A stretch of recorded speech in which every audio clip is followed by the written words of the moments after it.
اب آپ کو بتائیں نئے مالی سال کا آغاز فائنانس بل 2025-26 بھی لاگو ہو گیا۔ ٹیکس نیٹ سے باہر شہری اب صرف سادہ اکاؤنٹ ہی رکھ سکیں گے۔ بینک اکاؤنٹ سے محدود رقم نکالنے کی اجازت، سیلز ٹیکس میں رجسٹرڈ نہ ہونے والے بڑے دکانداروں کے خلاف کارروائی ہوگی۔ سولر پینل سمیت متعدد اشیاء پر نئے ٹیکس آج سے نافذ۔ تنخواہ دار طبقے کے لیے انکم ٹیکس میں کمی کا بھی اطلاق ہو گیا۔ اسلام آباد سے ظہیر علی کی رپورٹ دیکھیے۔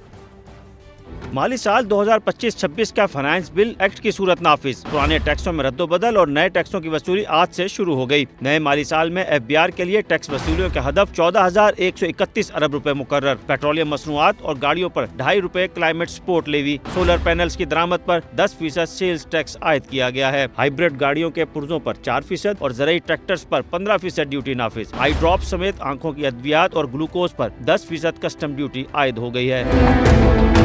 نئے فائنانس بل کے مطابق 50,000 تک ماہانہ تنخواہ والے ملازمین پر انکم ٹیکس ختم۔ 1 لاکھ روپے تک آمدن والے ملازمین کو 1% انکم ٹیکس دینا ہوگا۔ 8.5 لاکھ روپے سے زائد ماہانہ پنشن پر اب انکم ٹیکس وصول کیا جائے گا۔ 5 کروڑ سے زائد کی جائیداد اور 70 لاکھ سے مہنگی گاڑی خریدنے کے لیے آج سے FBR کا سرٹیفکیٹ لازم۔ سیلز ٹیکس کے غیر رجسٹرڈ افراد کا کاروبار سیل یا پراپرٹی ضبط ہو سکتی ہے۔ 5 کروڑ سے زائد ٹیکس فراڈ پر کمیٹی کی اجازت سے گرفتاری بھی ہو سکے گی۔ آج سے ٹیکس نیٹ سے باہر شہریوں کے سیونگ یا کرنٹ اکاؤنٹ کھولنے پر پابندی۔ وہ اب صرف سادہ بینک اکاؤنٹ ہی رکھ سکیں گے اور انہیں اکاؤنٹ سے خاص حد تک ہی رقم نکالنے کی اجازت ہوگی۔ مشترکہ بارڈر مارکیٹ میں فروخت ہونے والی 122 اشیاء 3 کیٹیگریز میں تقسیم۔ پہلی کیٹیگری میں شامل اشیاء پر 5% کسٹم ڈیوٹی عائد، دوسری کیٹیگری پر 10% اور تیسری پر 20% کسٹمز ڈیوٹی لی جائے گی۔ ٹیکسٹائل سیکٹر کے آلات اور مشینری کی درآمد پر custom duty 0۔ Cancer, hepatitis B کی ادویات اور ویکسینز، جبکہ ادویات میں استعمال ہونے والے 380 اقسام کے خام مال کی درآمد پر بھی ڈیوٹی ختم کر دی گئی ہے۔